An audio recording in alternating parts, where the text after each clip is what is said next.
protagonisti kryesor gjithë kësaj historie ka qenë Vjosa Osmani.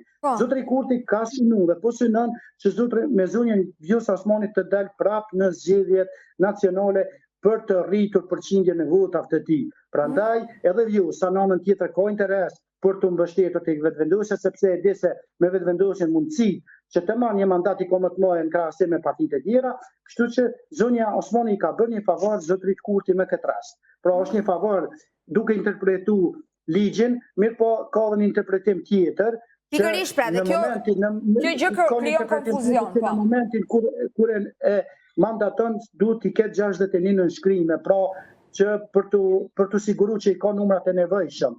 Mirë po zonja Osmani e ka interpretuar ndryshe, tash më mbetet opozita mund ta dërgojë në gjykatë kushtetuese dhe ata të japin një verdikt se atëherë i bie që gjitha kjo bëhet për të fituar sërish kohë.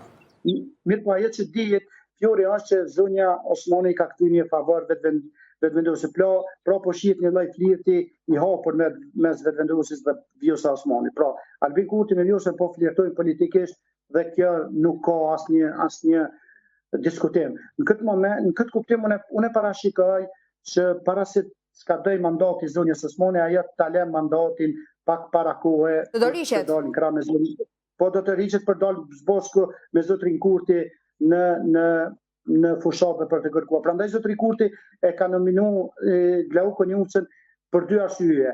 Pra, për ta zvarritur këtë proces, mirë po edhe në rastin tjetër, nëse do të votojë vetë zotri Konjuca, ata që unë do të jem një kryeministër i përkohshëm sa për të miratuar buxhetin dhe për të kaluar dimrin. Pra, në mars zgjedhjet janë pashmangshme, mirë po zotri Kurti po synon që... Po, dhe pa diskutim që argumenti kryesor që normalisht binde dhe elektoratin është kalimi i buxhetit, sepse do të ishte një katastrofë vërtet nëse do të bllokoheshin sidomos pagat. Shto faktin tjetër që synon që Vjosa Osmanin ta ketë prapë në krave për dalë për të kërkuar votën, sepse zotri Kurti do thot nuk është interesuar vetëm për dalë për të kërkuar votën. Ky skenar është diskutuar, nuk e di ai ka meritin akoma, Faton. Ky skenar i dorëheqjes Vjosa Osmanit është diskutuar edhe më herët. Madje e kam dëgjuar që në muajin maj, qershor.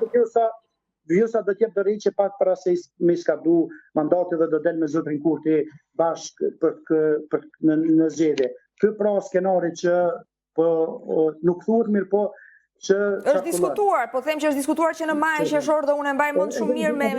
Edhe i kërkëriket ndjes vetëm një fjali për ta përmbyll, unë jam shumë i sigurt që gjitha veprimet që po i shohim na dërgojnë në drejtim. Pra po shihet një lloj flirti i hapur dhe një lloj skenari tyre për të çuar vendin zgjedhje dhe për dalë bashkë, sepse të dy të dinë që pa njëri tjetrin e kanë shumë të vështirë të arrijnë të mbijetojnë politikisht.